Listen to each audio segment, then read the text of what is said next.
चूरू में राजकीय उप जिला अस्पताल में व्यवस्थाओं को सुधारने, अस्पताल में डॉक्टर लगाने, किसानों को हो रही विभिन्न समस्याओं का समाधान करने सहित 11 सूत्री मांगों को लेकर सर्द रातों में भी धरना जारी है। आरएलपी कार्यकर्ताओं ने अपनी कई मांगों को लेकर सरदार शहर उपखंड कार्यालय के आगे अनिश्चितकालीन धरना शुरू किया है।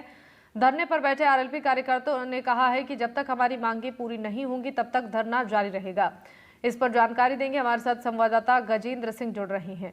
गजेंद्र, आपसे ये जानना चाहेंगे, जो 11 सूत्री मांगे हैं जिसको लेकर आरएलपी कार्यकर्ता इस वक्त सड़कों पर हैं, लगातार प्रदर्शन कर रहे हैं, अब उनकी तरफ से आगे अपनी मांगों को लेकर क्या रणनीति बनाई जा रही है? बिल्कुल शिवानी, आपने सही कहा कि 11 सूत्री मांगों को लेकर आरएलपी कार्यकर्ता हैं वो धरना दे रही हैं। एक ओर जहां चूरू का तापमान जमाव बिंदु की ओर है, वहीं दूसरी ओर इस सर्द रात में, कड़कड़ाती सर्दी के बीच रात्रि में भी आरएलपी कार्यकर्ताओं का धरना है वो जारी है। इनका कहना है कि जब तक हमारी मांगों को नहीं माना जाएगा तब तक हमारा आंदोलन है वो जारी रहेगा।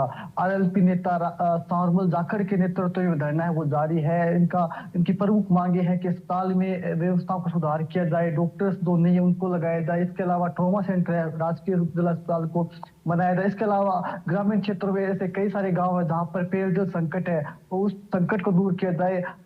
धरने पे बैठे रूपचंद साहिब ने बताया कि पिछले लंबे समय से मेरे गांव राजास में पानी है वो नहीं आ रहा है। सर्दियों के समय भी, वर्तमान में भी पानी नहीं आ रहा, तो आप समझ सकते हो कि गर्मियों के समय में किस प्रकार के हालात होंगे। तो ये सभी तमाम प्रकार की ये 11 मांगे हैं जिनको लेकर धरना है वो दे रहे हैं। इनका कहना है कि जब तक हमारी मांगों का समाधान नहीं किया जाएगा तब तक हमारा धरना है वो जारी रहेगा। कहीं ना कहीं रात्रि के समय में धरना दिया जा रहा है। ये कहीं ना कहीं प्रशासन हालांकि अपनी ओर से कोशिश कर रहा है कि इनका धरना वो समाप्त किया जाए, क्योंकि चूरू का तापमान है वो काफी, इस समय चूरू में काफी सर्दी है वो पड़ रही है, सर्द रात है और जमाव बिंदु के आसपास तापमान है। तो ऐसे में कहीं ना कहीं धरना है वो आरएलपी का चल रहा है और इनका कहना ये है कि जब तक हमारी मांगों को नहीं माना जाएगा तब तक हमारा आंदोलन है वो जारी रहेगा और आगामी दिनों में हमारा आंदोलन है वो और तेज होगा। जी शिवानी।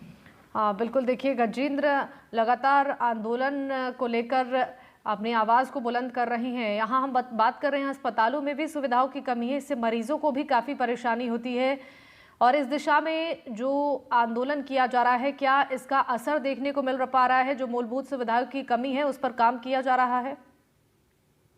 देखिए शिवानी, इनका आंदोलन का असर कब होगा ये हमें नहीं पता, लेकिन 3 दिन 4 दिन पहले ही एनडीटीवी ने एक रियलिटी चेक किया था अस्पताल का, जिसमें काफी सारी व्यवस्थाएं वो अस्पताल में थी और इसी को देखते हुए अब आंदोलन है आरएलपी कर रहे हैं। रियलिटी चेक भी एनडीटीवी ने किया था, मौके से अस्पताल वो खराब पड़ी है। तो ऐसे में कहीं ना कहीं परेशानी निश्चित रूप से होती है। और सरदार शहर के राजकीय उप जिला अस्पताल की बात करें तो शिवानी 210 गांव है वो सरदार शहर तहसील में आते हैं। तो आप समझ सकते हो कि ये चूरू जिले की सबसे बड़ी तहसील है। यहाँ से मेगा हाईवे गुजरते हैं और हर दूसरे दिन यहाँ पर बड़ा हादसा होता है जिनमें अनेकों जानें हैं वो चली जाती है। सरदार शहर उप जिला अस्पताल को रेफरल अस्पताल कहते हैं, क्योंकि यहाँ पर यदि किसी मामूली से भी किसी व्यक्ति को चोट आ जाती है तो उसे रेफर कर दिया जाता है। तो आप समझ सकते हो कि कितनी परेशानी लोगों को होती होगी और यही वजह रही कि अब आरएलपी कार्यकर्ता है वो अब इस सरद रात्रि में भी धरना देने पर मौजूद है। ये पहली दफा नहीं है जब इस अस्पताल में सुधार को लेकर आंदोलन किया जा रहा है। इससे पहले भी कई सारे लोग हैं वो सरदार शहर से जयपुर तक पैदल कूच कर चुके हैं अपनी मांगों को लेकर। सीएम को भी अपनी मांगों को लेकर